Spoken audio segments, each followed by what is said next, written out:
Okay, thanks, Nikki. Let me get my presentation up to start with. Oh, I'm disabled. Let's cross that barrier first.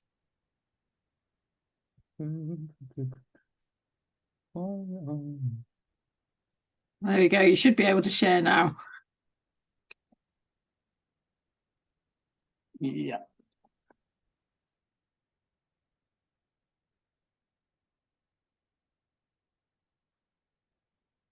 Okay, is that looking okay? Perfect. Wonderful. Okay, right. Yeah. So thank you to Nikki and Jenna for inviting me, and thanks also to Catherine for suggesting in the first place. Sadly to report, I am slightly under the weather, battling some kind of back to school virus, but I'll do my best. If I mute temporarily, I'm probably sneezing or blowing my nose or collapsing into a corner. But I'll try and do the best I can. I thought it'd probably be useful just to give a little bit of background about myself before I go on and talk about this idea of progress in this contemporary moment of agricultural transition. So my background is somewhere between anthropology and geography in educational terms. I studied environmental management at undergraduate and master's level at Lancaster University. I then worked in environmental consultancy for 3 years in Peterborough for an organisation called Scott Wilson. After that, I had the yearning to go back to academia, and I completed a PhD in geography and anthropology at the University of Durham.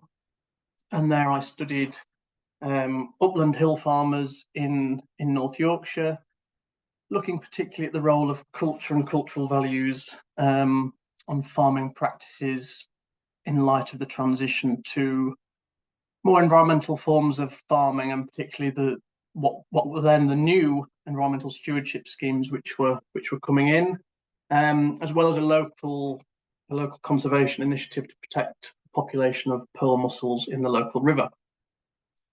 After I finished my PhD, I worked at Newcastle at the Centre for Rural Economy for 3 years as a postdoc, before taking up a lectureship in human geography at the University of Birmingham. And then I joined University of Exeter, Centre for Rural Policy Research, last May. So I've been in this position a little over a year. And the position is also seconded 50% of my time to Rothamsted Research. And I've just tried on this slide to give a flavour of the things that I'm working on and with at the moment. So my Rothamsted time up to now has primarily been working on one large EU Horizon project called Transformum, and that's looking at trialling and embedding nature-based solutions for nutrient management in relatively intensive agricultural systems across Europe and China, and where obviously, I mean, not obviously, but Rothamsted is hosting one of the trial sites, but we're also managing some of the social science around the project, in particular stakeholder engagement, both in terms of farmers, regional planners, and policymakers. So one point of interest, which we'll come back to at the end, if we ever get there, is that's been taking a lot of my time up to now, but I'm reducing the amount of time I have on that, which will free up my time to pursue other things with my Rothamsted hat on, and one of which I hope could be something together with you guys. So that's something we can discuss later. I've done quite a lot of work around the politics of landscape, so usually linked into farming in some way, shape or form. I did a paper recently about young people's socio-spatial experience of outdoor environments in the absence of digital technology and smartphones. I've just submitted a bid at the start of summer to the ESRC, looking at the grazing disputes on Dartmoor. trying to design a kind of farmer-led experimental approach to understanding grazing and better understanding grazing, and experimenting with it, but from a farmer perspective. The picture at the bottom there of the Jacob sheep, that's just to remind me that I've also got some international pedigree. Most of my work is in the UK, but I have done some work over in the Golan Heights with a very, very good anthropologist who's also my wife, called Maria Castranou. So we've looked particularly at the relationship between landscape, politics, statelessness, and the role that agriculture plays in instilling ideas of rootedness and resistance through the land to occupation. I'm doing a couple of projects for DEFRA through the University of Exeter, so mostly around current policy change and transition. I'm working on one on the sustainable farming incentive, and then one more specifically on integrated pest management. And then finally, these couple of photos in the bottom right are just to remind me that I've got a long-standing interest in cooperation within agricultural contexts. And most recently, I've been working with Professor Beena Agarwal, looking at cooperation in production in the UK, ranging from the very small-scale community-type intentional communities up to the large-scale, more like contractual joint venture farming associated with larger agribusinesses, and that's something we may talk about later if you're interested. Okay, that's probably enough intro. So I'm going to talk to you today about this idea of progress, but just to foreground that, I'm going to go back to, I guess, how I think about things and how I think about ideas and cultural values, and indeed why I think it's important that we do think about these things, particularly when trying to translate them into policy or implications for broader issues that we're all interested in, such as bringing about transformation, transitions within food systems. So my research really starts from this point. Within agricultural contexts, I'm interested in the interrelationship between ideology, cultural values, and practices and behaviour. So I start from the premise that values are not fixed, but they're constantly negotiated. But they persist through time. So there are certain values within any cultural society, but there are particular ones I'm interested in within farming communities that seem to have been around for a very, very long time. You can trace them back to the Roman period, if not further back. But yet, if you look carefully, the way in which those values are interpreted through time changes and shifts. Okay, so I'm interested in the reasons why that happens, how it happens, and what the implications of that are. I think there's a strong relationship between ideology and values, and I'm interested in how and why ideology comes to interpret certain values in particular ways and what effect that has on farming practices and behaviour. So this all sounds quite abstract, so just to give you a few examples, I won't talk about progress just yet, but I've looked at these kind of ideas in relation to other values in farming. One being the work ethic, particularly within farming communities, the idea of hard work and the importance of being hardworking. And also another one is independence. Okay, so I've looked particularly at the idea of hard work in relation to environmental practices and behaviour and farmers' responses to agri-environmental policy. So how does this value and virtue in the work ethic of needing to be hardworking have an impact upon the types of practices that farmers undertake, or the types of practices that they're willing to undertake, for instance? So how might a agri-environmental scheme that requires farmers to change the way they do things or the types of thing they do, how might that interact with or interfere with potentially this important value in being hardworking, and more importantly, that being seen to be hardworking? So there's a lot of emphasis on the symbolism of these values that are writ large upon the farmed landscape, and there's therefore a relationship between the values and the landscapes in which the practices take place.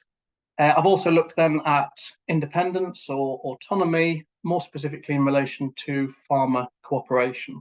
So how do particular and different ideas of autonomy and independence within farming communities impact upon the proclivity towards cooperating, or is more often the case in British farming communities not cooperating?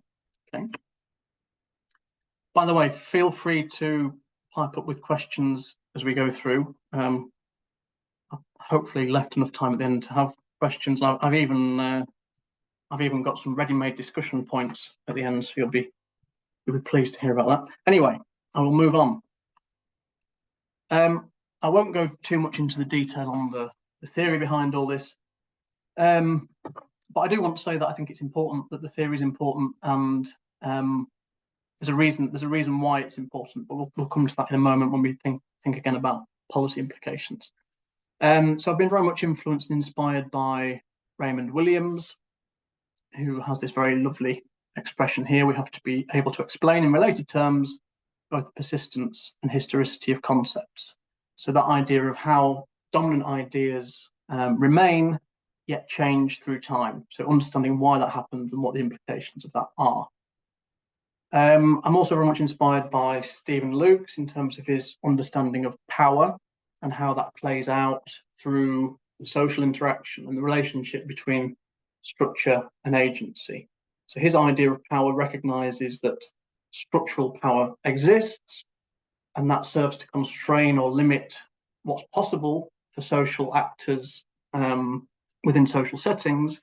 But at the same time, the constant interaction of agents within settings can stretch, expand, and challenge structures, which themselves can then change over time. I've also drawn heavily on rhetoric culture theory in anthropology. So this I've used particularly to understand the specific up close and personal anthropological social settings in which ideas and values play out at an everyday level. So rhetoric in this sense is not understood just as a form of political spin, but as an omnipresent feature of social life and interaction. This idea that in any social exchange, people are constantly working on one another using some form of persuasion and some form of performance in that interaction to try and persuade and influence that other person, or in some cases to try and persuade and influence themselves. So this is important when we're thinking about cultural values, because if we think about those values, as I've outlined previously, as open to interpretation, then those values can be used creatively in different ways. And we can link this idea of creativity to that conceptualization of power that I just mentioned with Stephen Luke's. If we think of the idea of creativity as having two meanings, so we can think of being creative as being original, being imaginative. So we can think, for instance, if we're talking here about a value in hard work, we can be creative with this idea of being hardworking to have a particular impact upon someone. So let's say, for instance, I don't like the fact that my neighbour's drain is emptying out onto one of my fields. And I will maybe use an important value to say that farmer is therefore lazy. Okay, so we know that being hardworking is an important cultural value. Its antithesis is lazy. So I'm using that value, the knowledge of that value, to hopefully bring about some kind of action upon the part of the other person. They may or may not care. Okay, and then the second interpretation of creativity is having the quality or power of creating. So the idea here is that through those everyday uses of value and ideas and rhetoric to persuade, be persuaded, in everyday encounters, can actually change the more dominant ideas of value as we proceed. Okay.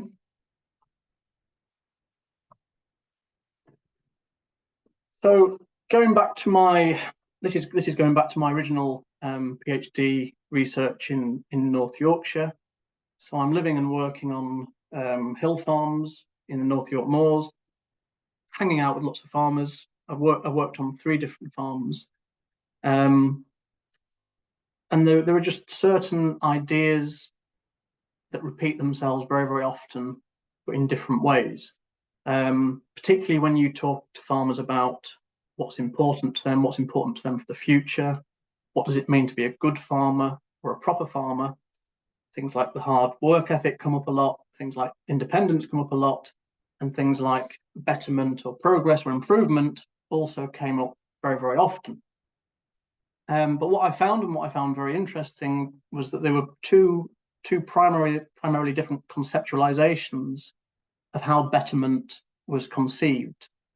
The first I refer to as fettling, which is a vernacular term. So you're probably used to the term fettle as a noun, so being in good fettle, meaning you're in good condition. But it's also used vernacularly as a verb, meaning to mend or repair or fix something. Okay. And that contrasted with the more productivist interpretation of improvement, which was associated with more rapid, large-scale expansion and profit. Okay. So a good example of fettling might be when I was working on one of the farms, walking through the fields, walking through the pasture with the farmers. I would watch what they were doing and try and copy them to show that I knew what I was doing. And they'd walk along the pasture, they would pick up stones that were laying on the grass and they'd take them to the track or to a gateway and deposit them there. And this was an idea of, small incremental actions that improve the quality of the pasture, improve the track or gateway, and over the longer term, maintain the condition of the farm. And also, it was one of the commonest retorts to the question of what is a good farmer or what do you hope to achieve in your life. Many would say the main objective in life is to pass the farm on in better fettle or better condition than when you found it. So this idea really caught my attention. So here's two examples here. I think the only way to do it, how would you make your farm better? I think the only way to do it would be quite a big expansion. I think it would be expansion. Okay, so that's quite clearly linked to that idea of bigger, more productivist interpretation. And the second one, we quite enjoy, keeping things, hedges and fences right. It's something you can do, and it just makes things, your whole farm better. Okay, so two clearly different interpretations. But what's important here is that this is the same farmer, but speaking in different parts of an interview. I don't remember exactly. Maybe there were two separate interviews, but it's the same farmer, but using different ideas or renditions or interpretations of progress and betterment related to different things. So it's important to note that these things are interchangeable, and sometimes that's part of the problem when we think about the ideological role that has an influence upon interpretations, and particularly dominant interpretations of motivating cultural values. So we can interpret this distinction in several ways, but I'm going to stick to a fairly basic materialist versus idealist interpretation here. So here's Polanyi saying in The Great Transformation that, fired by an emotional faith in spontaneity, the common sense attitude toward change, which there we could read as fettling, was discarded in favour of a mystical readiness to accept the social consequences of economic improvement, whatever they might be. Okay, so this was discussed specifically in relation to the enclosure movement. So here, suggesting that ideology, material relations have very much imposed particular ideas, dominant ideas about what betterment and improvement ought to be upon society, and that older interpretations of how betterment might be conceived have been discarded or removed. I would argue, precisely because of the previous slide, that actually those others haven't been discarded altogether, but they remain in play. Okay, so that's an important point to bear in mind. And we can trace these kind of ideas of Polanyi, this idea of a transformation or of a historical shift in meaning, if we look at the role that ideology plays in language itself, in the very way that we come to express ideas. So if we look at the etymology of improvement, this is something that I always like to do, is to go to the etymology dictionary to try and understand concepts and a bit about their history. we look at the etymology dictionary, we learn that improvement prior to about 1750 meant solely the management of something for a profit. Okay. And then around 1750, which just so happens to be the same sort of transformational period that Polanyi is talking about, period of industrial revolution, etc., it takes on this broader meaning to mean any kind of general beneficent change. Okay? And Womack has argued that this is an ideological achievement by retaining a kind of a bloodline back to this original idea of profit, but broadening its meaning so that it came to be used to express any and all ideas of betterment. Okay, so betterment can only be conceived of in relation to this idea of profit. And that argument is strengthened further if we look at my lovely word fettle, and we can see its common usage there as today arrives from exactly that same period. So around 1750, it's used predominantly as a noun, meaning the condition, state, or trim. However, before that, we see from the 14th century, it was used more commonly as a verb, meaning to make ready, arrange, as I found it being used still in Yorkshire to mean to mend, fix, or repair. So it seems that this broader usage of fettle, at exactly the same time as improvement took on this broader meaning, its meaning narrowed and became used more as a noun. So the argument is that improvement came to become the dominant way that expressing betterment or thinking of betterment or conceiving of betterment took hold.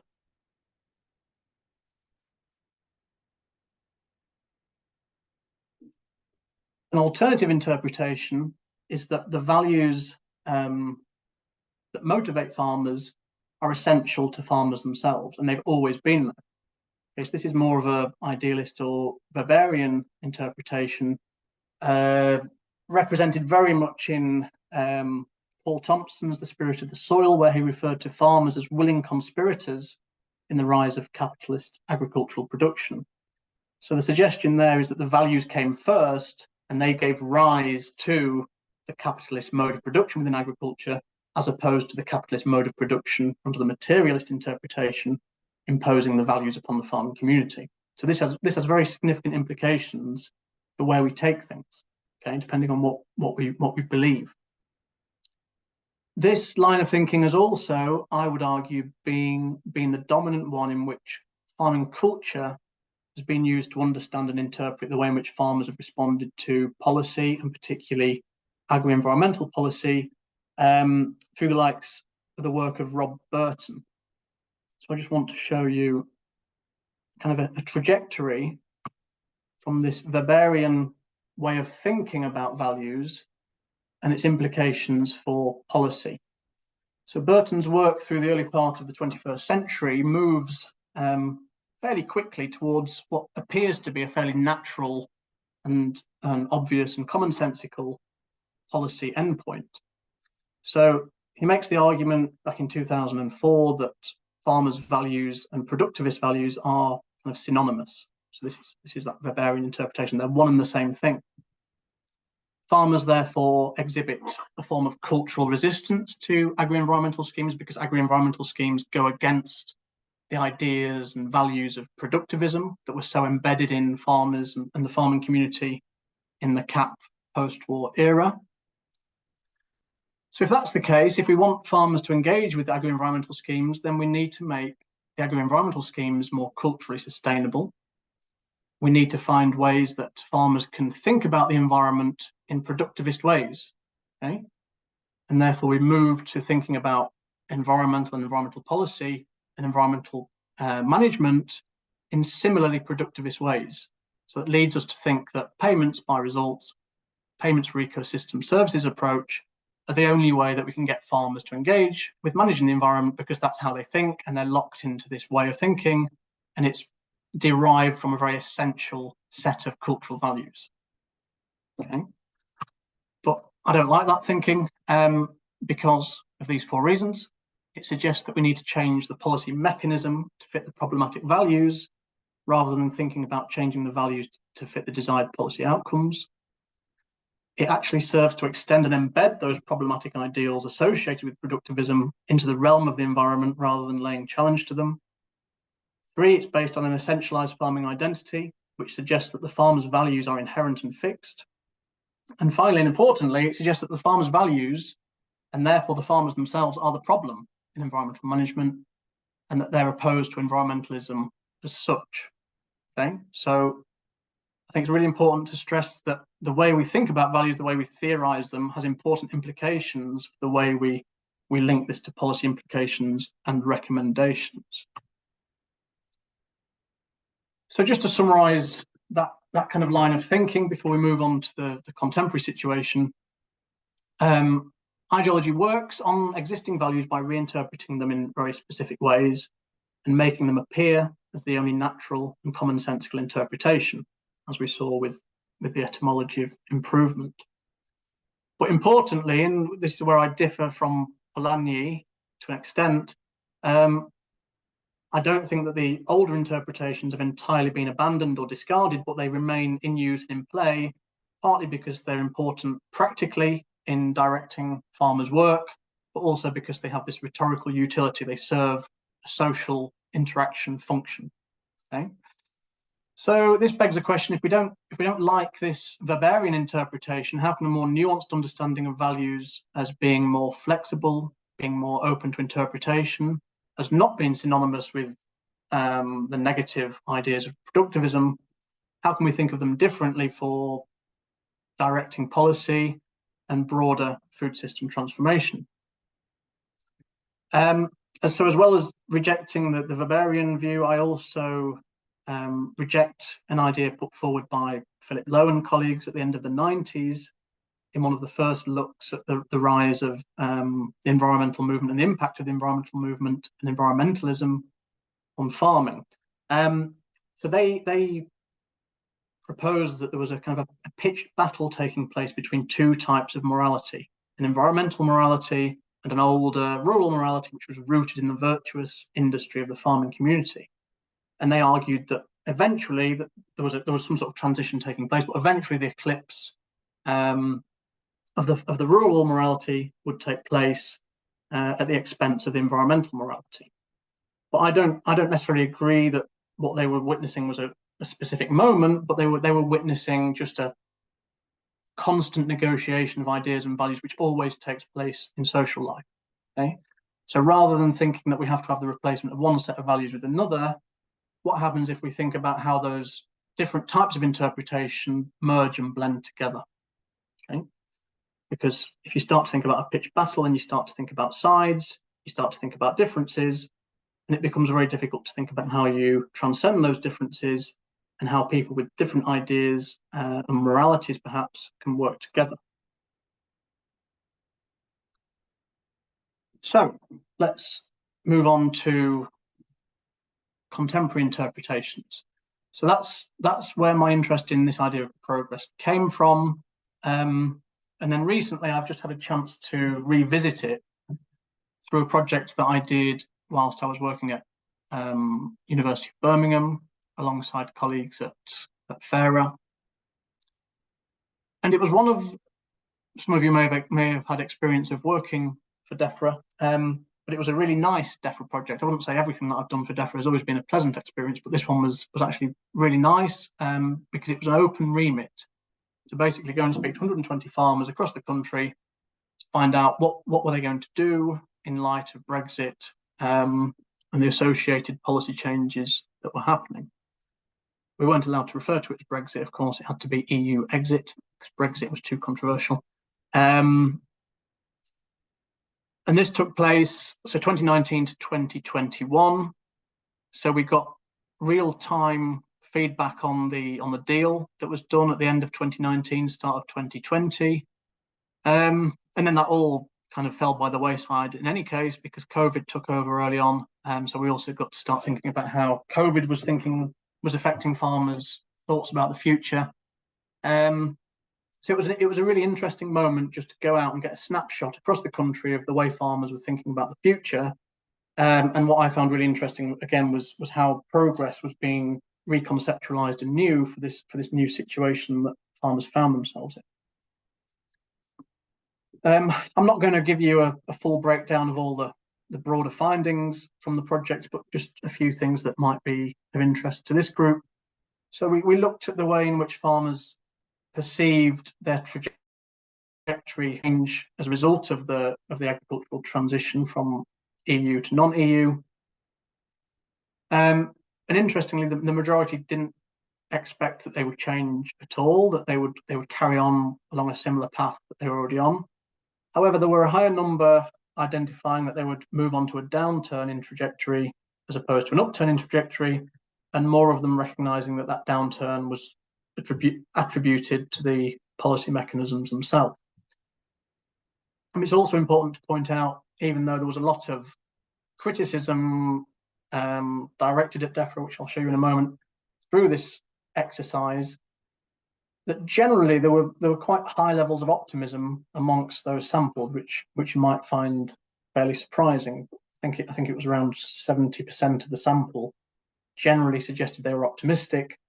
Usually, when talking about their own farm, levels of optimism tended to fall when they thought about the farming industry more broadly. And there's interesting reasons why we can think about that, but I won't dwell on those. Interestingly, we found that less favoured area grazing livestock, as well as dairy and mixed farms, were more likely to present a downturn in trajectory as a result of the agricultural transition. At the same time, however, livestock systems also presented as more likely to have an upturn in trajectory. So this suggested that livestock farming would be more impacted by the agricultural transition and the expected policy changes, leading to a bifurcated response. So some farmers perhaps thinking that to survive, they were going to have to get big, more intensive, and others thinking we're not going to be able to carry on as we are. We're going to have to wind down, slow down, scale down. Okay. The other points there, things that you might expect. Older farmers more likely to predict a downturn. Tenant farmers more pessimistic. Those without a successor more likely to present a downturn, and farmers who were particularly reliant upon the BPS for their farm income also expecting to be worse off and struggling as a result of the. Stephen, can I just ask a question? Yes. This was done over the COVID period, I guess, 2019 to 2021. It was, yeah. We started off face to face and very quickly moved to online. And did you find, because obviously there was also supply chain issues at that time, did you find that there was a difference in the early period when you were asking people to the later period? So at 2019, as opposed to 2021, did you find there was any change in that, or were the responses generally the same? Yeah, I mean, it was interesting because the Brexit deal got completed in the middle of it as well, and we did look at how it varied either side of that, and there wasn't a lot of variation. Although I do think optimism probably increased in the later half of the project. Yeah, I think as things became more stable, and I think input prices reduced, and I think market prices were getting better as well around that time. So yeah, there was certainly impacts around market conditions at the time. Thanks. Do you think it would be different now?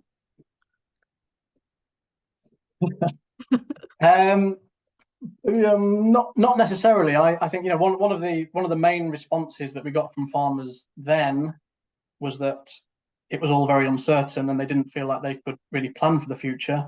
And I think that's still quite a common response when you speak to farmers now. I'm doing work now around the SFI and the IPM, and speaking to farmers, you still get similar responses. So even though the policy is further on and further developed, they don't necessarily feel that they're in a stronger position or a safer, more stable position to plan effectively for the future.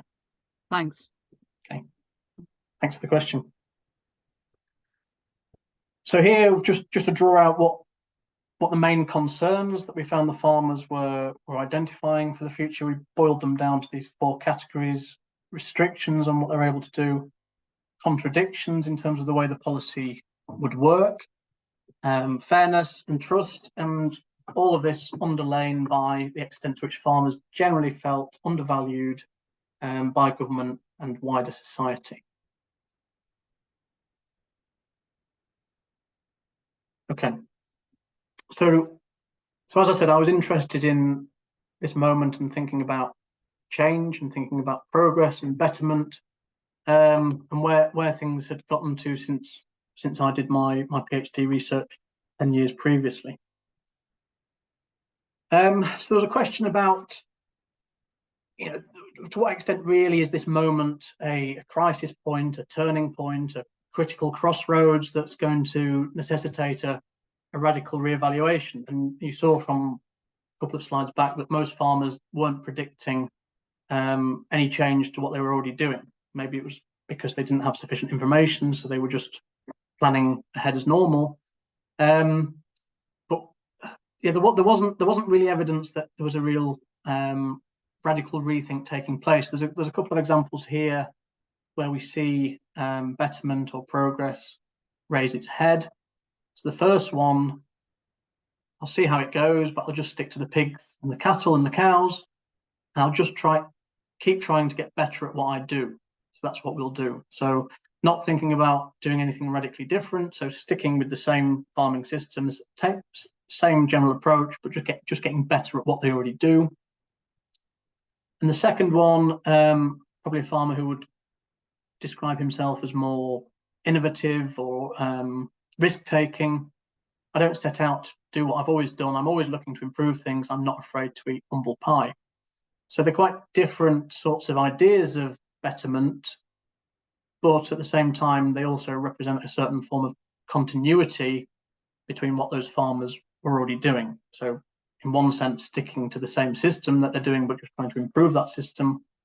And secondly, thinking about improvement as an innovative kind of cycle, going through cycles of innovation and trial and error, trying to be innovative and ahead of the crowd. It was also evident when speaking to the farmers that progress was not assumed to be a fixed idea, and that it was beginning to be subject to reflection. People starting to think about what progress meant, actually. So these kind of examples here, when I say better, that I was doing things different and you could see a different kind of success. And I'm going to call that success. Okay, so there's just these little glimpses that farmers were starting to reflect critically on what progress was meaning. So when we reviewed the transcripts to see how progress, betterment, improvement was being used, for sure we still found the old productivist interpretation, the need to just produce more food come what may, the idea that bigger, better machinery, economies of scale was still the way forward. So they're not really seeing a break, this person, from the last 50 to 60 years. So there's a clear progression there of the thinking of progress from the post-war CAP period. Okay? That was clearly still there, but perhaps less prevalent than it used to be. The more stewardship or fettling conceptualization was also still there. Okay? If I break even and I've been able to maintain the fences and improve things a bit, then I think I've done all right.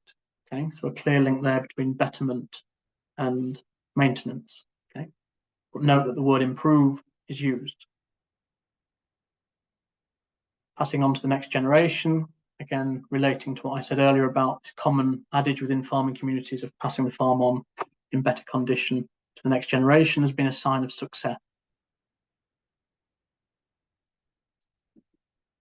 Okay, so those two were still present, but we found some others as well, and I think I kind of hypothesized that they were very much driven by the changing policy context, and in particular the withdrawal of the basic payment scheme. So one of the things that the farmers said when we spoke to them, and quite a few of them said this, was we know what we're going to lose, but we don't know what we're going to gain. Okay, so the only thing that they were kind of clear about in terms of the policy direction, and this was probably an error on DEFRA's part, was that they were very clear in communicating that the basic payment scheme was going, but they weren't clear on what was going to replace it or how that was going to work. And we might argue that's still the case today. So this could be, if we go back to our rhetoric culture, theory be an example of farmers being pushed towards the inchoate, so pushed towards uncertainty, not quite knowing what's going to happen, how they're going to survive in this new environment. And that often, under the rhetoric cultural theory argument goes, leads to a re-evaluation, reinterpretation of the sorts of value that we hold dear. Okay, so we see at the bottom there this relationship between the loss of BPS and this narrative of efficiency coming in. Okay, efficiencies are going to have to improve. Depends how much profit is in the money we're going to get, as how much the update is going to be. But UK agriculture is heading for a massive change as it all stands. So this idea of efficiency really became more common within conceptualizations of betterment and progress. And that's also clearly reflected in the early government narratives on post-Brexit agriculture, such as this, which is the Health and Harmony statement from 2018, when Michael Gove was Environment Secretary. So we see here the government direction to promote efficient farming practice to underpin the new policy. A lot of emphasis on technological breakthroughs, science, research, innovation, productivity, profitability, performance. The best British farmers are innovators and pace setters. Okay, so clear idea about. It follows from a narrative which argues that the Common Agricultural Policy, the BPS, was a very inefficient system. Therefore, we need to move to a new efficient system. And that efficient system is going to be underlain by technological innovation, focus on productivity, profitability, and performance. There was also at this stage a very narrow focus on the environment, where environmental support was going to be directed. If you read this statement, it almost equates the environment with upland areas, which suggests that only upland areas are where the environment is going to be found, which in turn suggested that lowland areas were going to be pushed for more intensive agricultural production. That's since changed a bit, but it was very clear that this idea of efficiency was driving government discourse, and we found that then picked up within the farming community. So here's a few examples from the interviews that we did for the Ag Transition Project. So what's called here neoliberal techno-fix efficiency. So very much about trying to use science, research, genetics, machinery to improve the performance and profitability of farming, but not necessarily by increasing scale of production. So that bottom one there is quite clear on that. It's about upping the quality of what we're producing rather than the quantity. Okay? So moving away from this blunt idea of just more, bigger, better, and thinking more smartly, using the best of science and technology to actually improve profitability through efficiency. Okay. And then the one that I found the most interesting and surprising was what we've called here efficiency through retro simplification. So farmers spoke about getting better, but actually by getting smaller, decreasing the amount of capitalization, going back, actually being backward looking. So almost an antithesis to the productivist ideas of betterment and improvement, actually to look back. Okay?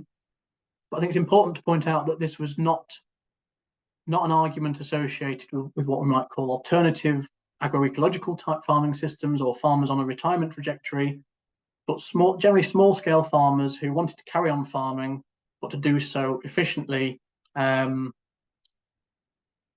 a fairly, I would argue, individualistic perspective still. Okay? So here's a few examples of that interpretation. We should listen more to the older generation. We're going to hit that circle. So again, linking to this idea that the subsidies supported inefficient farming and inefficient farmers. Okay? So actually, if you take away the subsidies, those inefficient farmers won't be able to survive, but actually the smaller farmer who's very lean, uses the older tractor, not buying the brand new one, they can still survive and make a good income from farming. Okay. I don't think big is always efficient.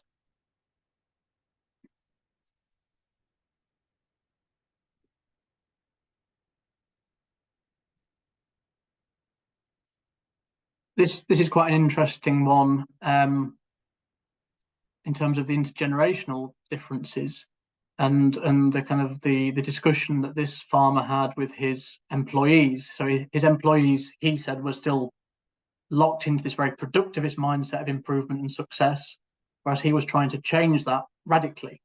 So his father was was one of the early pace setters in pig production. He introduced lots of new technology, really intensified pig production. And it was interesting how this farmer kind of navigated that, because he went between saying he was kind of embarrassed and ashamed about the intensive system, but also was proud that his father had achieved what he'd achieved. So he almost wanted to carry on with this progressiveness of his father, but apply it in a very different way. So I think that's quite an interesting example. So by going more extensive and reducing production, the measure of success, we're actually going to be producing less than we did before, but still thinking of that as successful.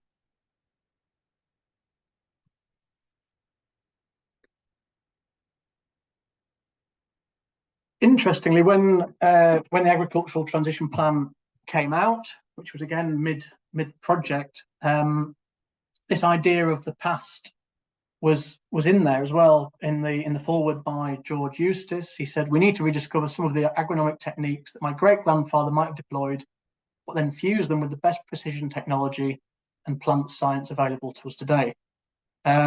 Whether the work we were doing had an influence on this, I've no idea. But there's a clear difference from the narrative of the Gove era to that of Eustace. So Gove actually denigrated any form of traditional knowledge. So if you, again, within the health and harmony statement, there's kind of critical comments on the lack of education within farmers, and that they've only got school education at best, and this was part of the problem.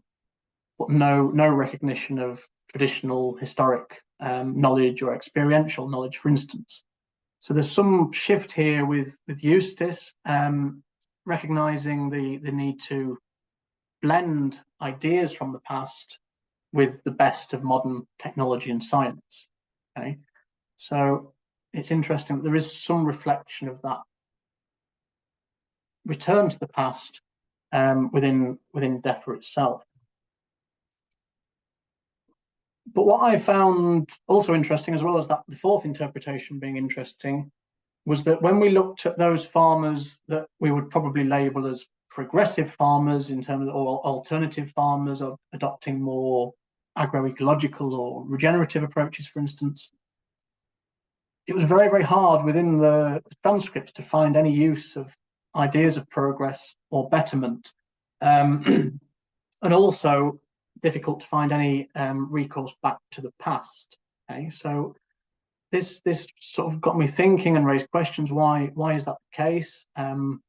Because for me, alternative agriculture, agroecological approaches, almost as Eustace set out, seem fairly compatible with alternative agroecological approaches. So why was it the case that these farmers were not using ideas of progress?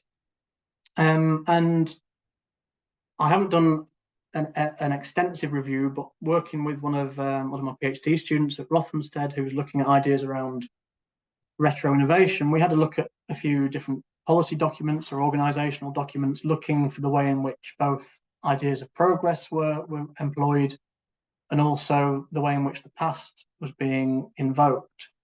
And again, we found surprisingly few examples of progress being used or the past being referred to as a motivator for the future. And this is a kind of an open question that I have, and I'm happy to hear your feedback on it, please. But so why is that the case? I've got a few theories here on these two bullet points. Perhaps progress is seen as a dirty, tarnished word, and it's kind of avoided within movements which want to distance themselves from that more mainstream agriculture.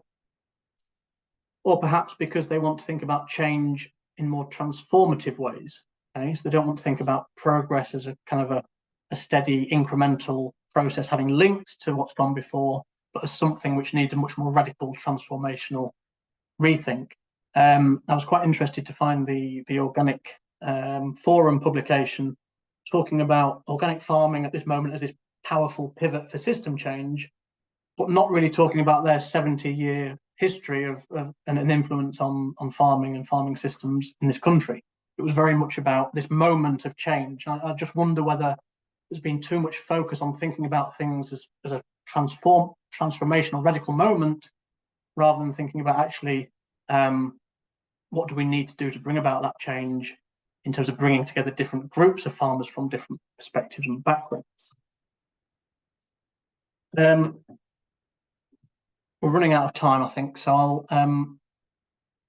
I'll skip that one and go to this one, which I think is the more important for kind of where we're at, or where I want to take, I suppose, my work, and invite you to discuss. So if we go back to our idea of values being much more open to interpretation, open to challenge, then I just wonder whether we're missing a trick by throwing progress out with the baby, throwing the baby out with the bathwater.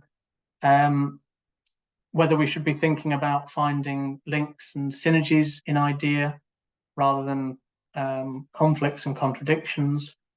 And one of the reasons I'm interested in Pasture for Life is particularly because as an organisation, it does seem to have successfully blended and incorporated and included farmers from very different and diverse backgrounds. I'm quite interested to hear your thoughts on how and why that's being achieved, and how we maybe think about scaling up that for broader system change, let's say. So we've perhaps got this situation where this older idea, this ethic of stewardship or fettling, certainly stands oppositional to productivist interpretations of improvement, but equally the more radical contemporary ideas of change also distance themselves from the more mainstream ideas of improvement that were associated with productivism in the post-war period. But the question is, I think, is there scope for us to rethink the older interpretations that are still around and still in use, particularly within what I would describe loosely as, you know, smaller scale traditional farmers, and then ideas within more radical alternative, let's say agroecological farmers? Is there room for common ground? Is there a way to work together? Is there a way to use values to reappropriate those values of progress rather than abandon them? I would argue we can't abandon them, because progress is such a central idea, not only in farming communities, but in all human society and life, that we actually need to engage with ideas of progress and think about what we want it to mean and how that idea can actually bring together those different groups. So I promised you I would end with some discussion questions. You're welcome to engage with these, or just ask any other questions that you want to know more about. But these are the kind of things that I'm interested to hear from you on. The first three relate mainly to what I've been talking about. The last one is a kind of a separate issue, but something that I think would be nice to talk about as well. So I mentioned to you at the very start that my work on this big EU project that's been dominating my time up until now at Rothamsted is going to be reducing, which is going to free me up to do more things. And one of those things that I'm very interested in doing is working with Pasture for Life through Rothamsted and its significant network of scientific researchers to think about how we might be able to do something of interest and use to you. Because one thing that I've found, going into Rothamsted as a social scientist is really fascinating in how they work and think. But there's lots of very, very good scientists doing their very specific scientific research projects, but there isn't much of the kind of the consolidation taking place, not bringing together all these different little bits of scientific work that are taking place. Political debates on environment and food systems. And I think there's a reluctance, because they're pragmatic, impartial scientists, there's a reluctance to probably say, so what, from all this work that's taking place. and that's something that I'm quite keen to do. So maybe that's something that we can think about together. I'll stop there. Thank you. Thank you so much, Steve, for that. It was absolutely brilliant. I don't know if I just got more out of it because it's kind of my area of research as well. So I've been scribbling lots of notes and taking lots of photos of your slides. I don't know if I know we want to keep the questions up, but I don't know if you want to stop sharing just because we'll be able to see everyone a bit better. And it may be that you just need to prompt us with asking the questions, possibly, if that's okay. Just because, no problem. yeah, I think we've had a few people like Maria and Bill have also turned up since we were last here, but we couldn't necessarily see them. So, Yeah, sorry. yeah, don't worry at all. It's nice to see you, to see all of you. But yeah, I think it's really interesting, that point.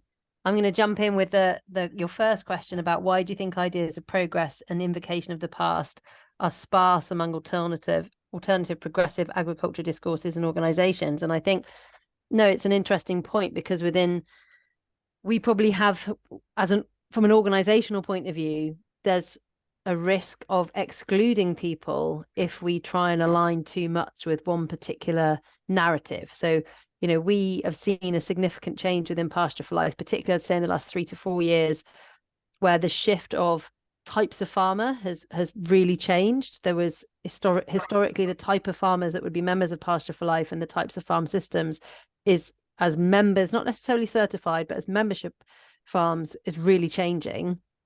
And I think that if we had kind of continued to harp on about old ways of doing things or historical ways of doing things and looking back, we would be less attractive to farmers. You're breaking up, Nikki. Oh, don't know why my internet's pretty good. Hopefully you can hear me all right. Okay. Yeah, I can hear fine as well. Cool. Yeah, just this. I think maybe Steve, are you still there? You've frozen on my screen. Hopefully you're still there. Have we lost him? Looks like it. Oh no. Yeah. You still there, Steve? Or have we just lost your video? Are you still there? Yeah. He's muted at the moment. Sorry, yeah, I don't know the internet, but yeah, I dropped out. I missed the last couple of minutes, I'm afraid. No, do you want? I don't know. Do you want to would turning your video off help, or should we turn our videos off? I think it's maybe your bit that's your end that's. Yeah, I mean it's showing. Can you hear me okay when I speak? Yeah, we can now. Yeah, you dipped out a little bit. Let's try for now. It's showing that I've got full signal. Okay. Okay.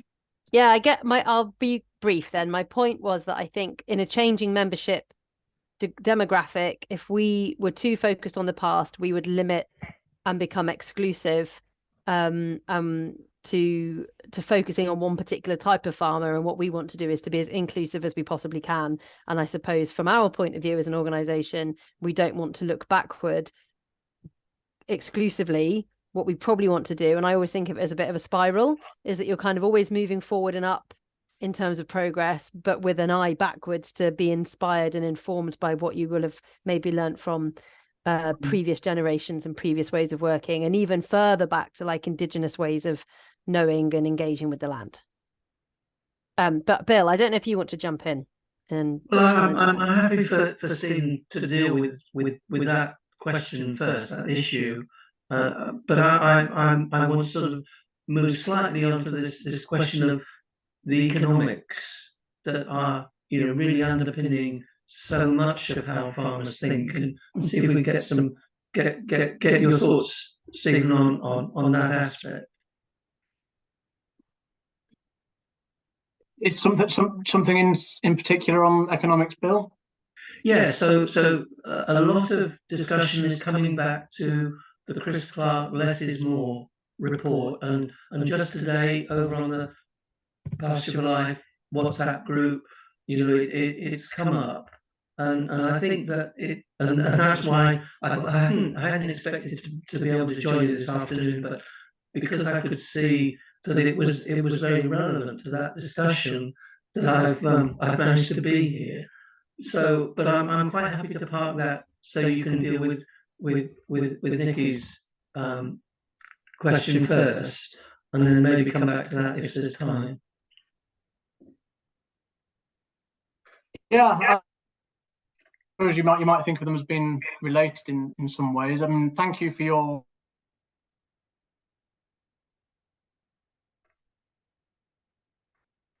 Nikki. Yeah, I can understand, I suppose, that idea. I think I would probably push against it in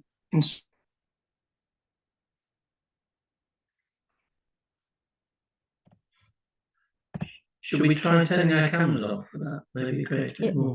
Yeah, I think we're really struggling to hear you, Stephen. So we can turn cameras off just to try and help.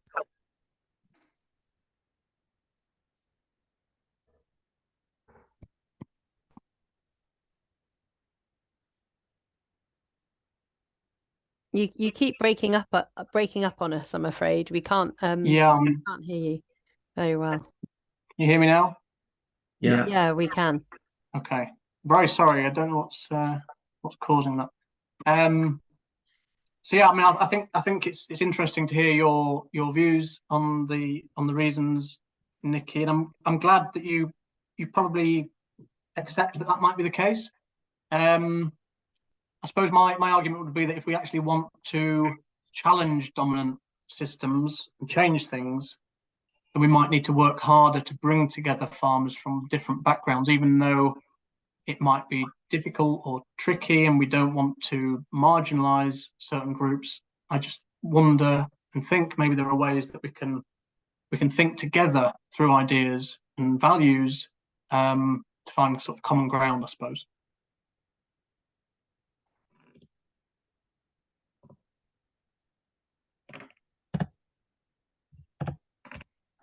Are you hearing me? Yeah, sorry. Yeah. I think that's I heard you up to the point you said we should work together, and I wasn't sure if you finished there or if you were going to go on, but I guess what's interesting, yeah, as you were saying that, I think outwardly when we're dealing with the public domain, we would be very conscious about what we're saying.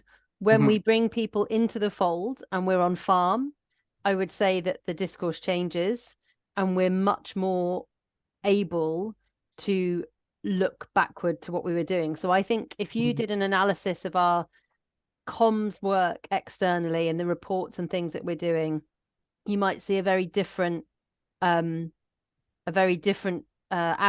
than if you recorded all of our farm walks and then were able to analyze the transcriptions. You'd see far more discussion about looking back and traditional farming practices than you might hear or come across as we go out kind of to the public or to the wider community. So I think there's something there about making sure the right message is there for the right group of people at the right time.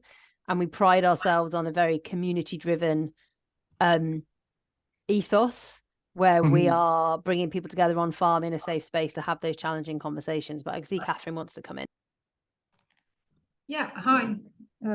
Thanks, Steve. It's good to hear it all in one go from you. I just think it's quite interesting, really, because I think one of the things that, to Nikki and to Bill's point, is that I think one of the things that PFL has been good at achieving is having a pragmatic voice. It's got a position, but I think it's fairly pragmatic voice rather than a sort of dogmatic, idealistic one. And I think a lot of the time in PFL we talk about being a fairly broad church for people on a journey, which sounds a bit corny, but that it's actually about moving in a direction, and it's a learning community, and I think that's much more helpful in terms of bringing together different farming tribes, if you like, than some of the things that have been a little bit more sort of dogmatic and idealist in the past, which have sort of caused sort of an unhelpful narrative between different types of farmers. But also I think there's a fundamental, I mean, I was on a farm walk last week, and there's a which actually had quite a few conventional farmers, a couple of conventional dairy farmers. People are looking for ways forward. And I think there's quite an interesting thing amongst all this that is coming up on the economic side, where farmers are beginning to talk about profit as opposed to turnover. And that is something that I've noticed farmers from lots of different backgrounds in different systems and at different points on the journey, they're beginning to find a sort of common language where they can begin to engage with one another, because they're sort of recognizing that in some way they've been on a treadmill of turnover, and they're beginning to sort of, there's this common kind of language I see about profitability, and whether some people do it more because they've got a deeper sort of philosophical ethos. They don't necessarily have to put that out there. They can just sort of find a way into this conversation by focusing on profit rather than turnover. Could I just jump in there, Catherine? Just because that's exactly the point I was trying to make about less is more.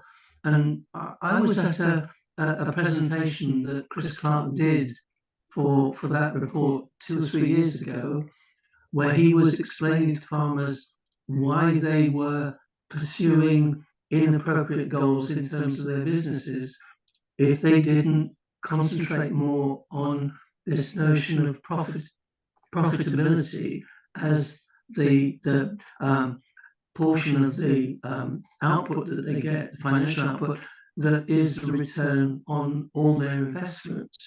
And so he explained, in very convincing terms, that the minute they start to buy what he calls compensating variable, the feed and the fertilizer that will increase the yield, that's the minute that they begin to erode any genuine profitability. And they've just issued another report based on 17 farms in Northern Ireland, and they've come up with a figure which suggests that for every pound of extra income they earn from buying those inputs, it's actually costing them £7.50. So that, that's the kind of situation. And when Chris was explaining this to the farmers, you could see it was sinking in, and you could see by the expression on their faces that, it was difficult. And the question that came straight back to him was, well, if I stop buying all these inputs, if I stop buying the fertilizer, if I stop buying the sprays, then the value of my farm will decline, because it will begin to turn to weeds and it will stop producing anything. And so that, to me, ever since seeing that, it's become a bit of a moment where I kind of realised just how significant is the barrier that we have to overcome to get the kind of transformation that we need.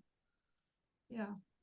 And Nikki, just without hogging the conversation, can I just come back with one follow-up point? Yeah, sure. And then maybe we'll come to Steve to respond, and then Pen. Yeah. Well, it's just really just following up on what Bill said, and just something that might be helpful to Steve was when I ran a native cattle breed society, and used to go to lots of cattle marts, and quite often the farmers who put through the native breed cattle, the grass-fed native breed animals, would not get the highest prices, and the prices in an auction ring are always up on the LCD display, and the animals that were generally the sorts of breeds that were in systems where there was more grain input, they would hit the high price. And the high price is the thing that everyone claps around the ring, and it's the thing that goes into the press, and it's the way culturally that you say, well, old Joe's a good farmer because he got top price at market today.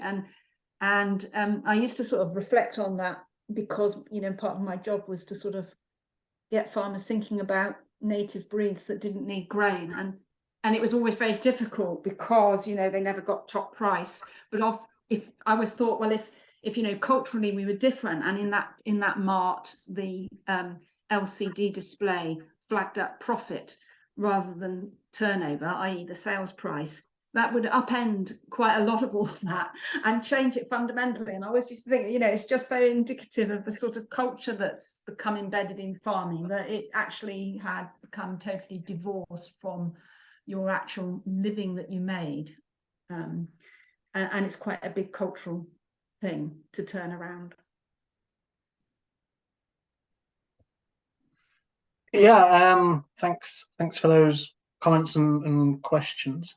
I think your first points, Catherine, speak to the sort of second question I had, which was about how and why the Pasture for Life had been successful at bringing together and uniting farmers from different backgrounds. And I think also what you said, Nikki, was interesting about how it differs, say, in the field than it does in official publications.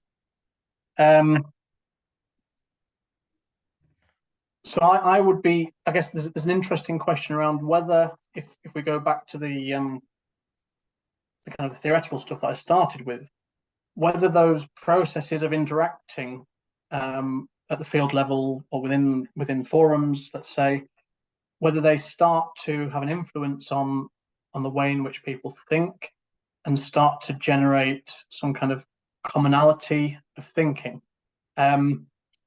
Because I am of the belief that if we do want to challenge and change things, then we can't stick with just communities of interest. But we need to have some kind of commonality, a common understanding, a common objective, which is motivating us. And yeah, I'm very interested in those small scale engagements, which could serve potentially as the mechanisms through which, you know, different farmers from different backgrounds are perhaps brought together. They may see themselves as coming from different places with different sets of ideas, but through everyday interaction, through walking on a field, through chatting over a cup of tea or a beer in the pub, they start to think about what they want and what they want to achieve together. You know, and this links very much to my work on cooperation and collaboration. I'm not only interested in necessarily farmers working together at the field level to produce their food, but also thinking about how farmers maybe can be more politically mobile. So it's a question of to what extent is trying to drive for a more politically consistent set of ideas, I suppose, is that counterproductive to bringing together people from different backgrounds?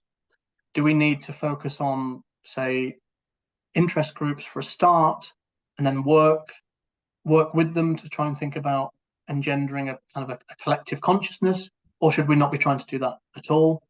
I guess it's how far do we want to push our objectives. On the economics thing, I've been speaking to a lot of farmers lately about integrated pest management, and that obviously has a significant bearing in relation to inputs and what have you. And a lot of the farmers they really are thinking about moving towards IPM for economic reasons rather than any environmental reasons, or even because of the policy mechanisms, but just simply because they recognise that the input costs are not worth it. The removal of certain types of products that they can no longer use limits what's available to them. But there does seem to be a move towards more environmentally friendly farming, reducing inputs, particularly on economic grounds. I do think I am seeing farmers thinking about profitability and efficiency in that way. It might be the case that the sorts of farmers that respond to DEFRA incentivized research projects are slightly more forward in their thinking in that regard, but it was actually quite prevalent. So I was quite pleased to see that way of thinking informing decision making.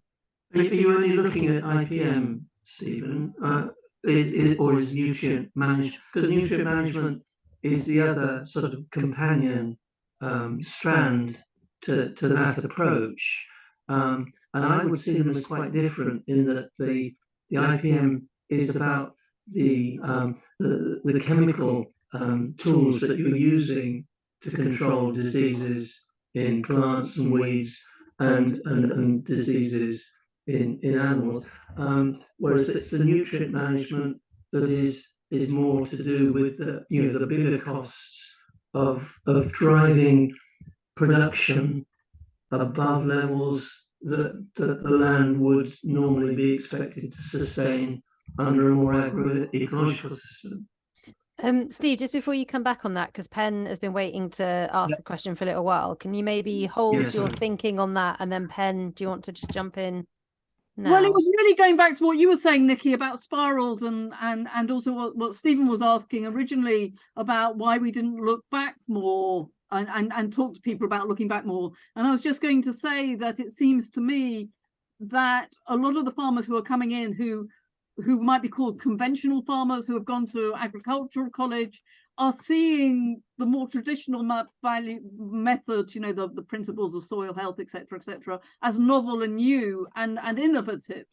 So it's that idea that although we're looking back and using those old ideas, to a lot of people they're new and innovative and taking things forward. So it's as Nikki said, it spirals and circles. That's all I was going to say. Thanks, Penn. Steve, do you want to come in on that and Bill's point about the differences between IPM and other nutrient management approaches? Yeah, no, I think it's interesting because it's kind of confirming to an extent what I was thinking as to the sort of the explanations for what we observed. I think with the PhD student who's been looking at retro innovation as well, what we've found to an extent is that those that are more likely to engage with ideas of retro innovation are also those who are more likely to engage in any form of innovation per se. So it wasn't necessarily something that was a kind of a psychological tie or motivator from the past. There was nothing really sentimental about it. It was more that farmers that were just more likely to be innovators were also more likely to be retro innovators. So we didn't actually find much evidence that the past was some kind of emotional, sentimental tie. I think it was very much pushed against universities through the 70s, 80s, 90s, if you like, and there's been this switch over time. There's always been that hardcore people, the Bills and others of this world who have been just quietly getting on with things, and people are now coming online with that. I think they're rediscovering what was there before. Mm-hmm. In that sense, which is probably what's there, and there is this movement, and as Nikki says, you go back to the indigenous people, and they were doing the same thing hundreds and thousands of years ago. We're just relearning it, but it's novel to people who've been used to a chemical physical approach on the land and forgetting about the biology. I think sorry, go on, Steve. I was just going to say it's very important what we think about when we think of the past and what our frame of reference is in terms of how far back we look. So if we think to a generation, it's probably a past that no one wants to look back to. But if we look to 2 or 3 generations, then that maybe is a past that we want to look back to. So I think it's really important the way in which people think of the past and motivated by the past, and that can really be influenced by their own personal. But also the previous generation were told that what their parents and grandparents had done was not efficient, was not productive, was because it was a focus on yield rather than profitability. Yeah, absolutely. I think, there's something that I'm kind of picking out of the conversation here, and it's really aligns with the work I'm doing with my own research at the moment, is that you're talking, Steve, about like temporal engagement, whether that's looking back or looking forward, and it's kind of this, it's all about, well, not all about, but there's this focus on time and generations and change.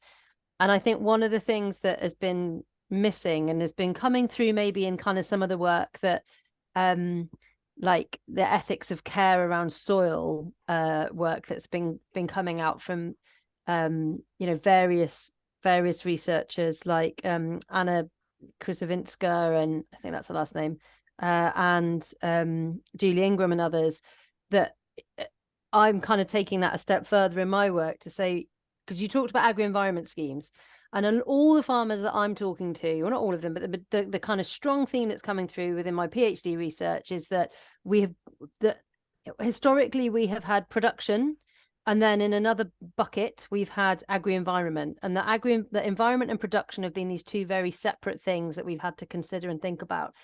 And this links back to what Bill was saying, that actually within maximum sustainable output, which is the kind of point at which we achieve a balance, or the sweet spot, as Chris Clark and colleagues at Nethergill Associates call it, actually is where we start to understand that natural processes and ecosystems can do the heavy lifting for us. And so a lot of the farmers I've been talking to about their decision making around the agroecological transition and how that relates to nature connection talk about how they start looking infield, and they don't think about the agri-environment scheme over here somewhere that they're getting paid for. Actually, what they're interested in is how can the environment serve their farm, and what ecosystem services can they harness in order to be more profitable, to be happier, to have a more satisfying life, and to achieve all of the goals that they want to achieve. So I feel like we're in this point of time where we're moving away from farming versus agri-environment, and actually we're thinking more systems and holistically, which is the thing that's actually driving change, rather than where we're looking for the inspiration, if that makes sense. Yeah, no, I think that does make sense. And good. If you could let my supervisor know it makes sense, that would be great, because he just always looks very confused. No, but I mean, what continues to be the problem, though, is that the agri-environmental policy hasn't really changed that much in terms of the way it's implemented, and it's very hard for the policy to reflect the way in which farmers understand and engage with the environment. So, you know, one of the strong arguments that I've made through my work, when people claim and say all the time, oh, farmers have got negative environmental attitudes, that's why they're not engaging with the agri-environment schemes, I say that's bollocks. The reason they're not engaging with the agri-environment schemes is because there's a problem with the schemes. It's not that they don't care about the environment or they don't want to manage the environment sustainably, but the problem is the way in which they're being asked to engage with it. And that actually links to conceptualizations of change as well, in terms of whether they're short-term or long-term. You know, farmers have very specific sets of temporal frames of reference about how they think about the future and their farming practices. On one hand, they have to think very long-term about the future, so thinking about future generations, that idea of leaving the farm in better fettle. But on the other hand, they've got to be able to respond to the vagaries of the weather on a day-to-day basis and be able to respond to whatever comes up. And policy instruments tend to fit somewhere uncomfortably in between those. So they impose certain requirements over maybe a 5 or 10 year period, but at the same time they can restrict what you do on a day-to-day basis. So yeah, I think that's really, really crucial. And I think it also speaks to the necessity to move away from payments by results, but thinking more about the ethic with which farmers engage with their land and their farming that needs to be rewarded more. I'm quite conscious of time, and I have another meeting at 4 o'clock. So I just want to make sure, was there anything else? I mean, there's a whole section on there, Steve, about how can Pasture for Life work together better with Rothamsted. I think we need to maybe arrange another meeting, that would be a separate conversation. Yeah, I think that's another conversation that we definitely want to have. Are there any final questions anyone has? I know, Maria, you've asked a question about definitions of progress and improvement. I thoroughly recommend you access the recording once it's available and go back to the beginning, because there was some really interesting stuff that Steve was sharing at that point. Any other questions? I'm happy to share the slides as well, Nikki. Perfect, thank you. Okay, is there anything else, Steve, that you want from us, or any other comments you want to make? No, just to say thank you again, and yeah, I'd be interested to hear from you, really, what you think we might be able to do through Rothamsted that would benefit your work through Pasture for Life. I suspect it's possibly a separate line of argument to this thing on values. I mean, that is something that I want to continue pursuing more broadly, but I'm also really, really interested in thinking about how we make better use of the really good science that's taking place at Rothamsted, and not necessarily being consolidated and put to the right uses. Yeah, absolutely. And I think, you know, we've really enjoyed sessions with Graham McAuliffe, Michael Lee when he was at Rothamsted, Sarah Morgan when she was at Rothamsted before both of them went to Harper. And I think there's definitely And Andy Neal. And Andy Neal, he's absolutely brilliant. So I think, Yeah. we are really, really keen to continue that discussion. And yeah, I'll drop you an email. Well, actually, if you don't mind sharing your slides, and then we can pick it up from that email chain, maybe around just, you know, finding a time for us to catch up and have a conversation about that. Yeah, and sorry about the connectivity problems. Don't worry, for once it's not me. I've got fancy new internet, so normally it's me that's crackling in and out. But Stephen, thank you so much again for your time. Hugely appreciate it. It's been fascinating. I'm really, really look forward to receiving the slides so that I can go away and do lots of reading as a result. Okay, thanks all. Thanks very much. Thank you. Take care. Okay. Cheers. Yeah. Bye, everyone. Bye. Bye. Take care.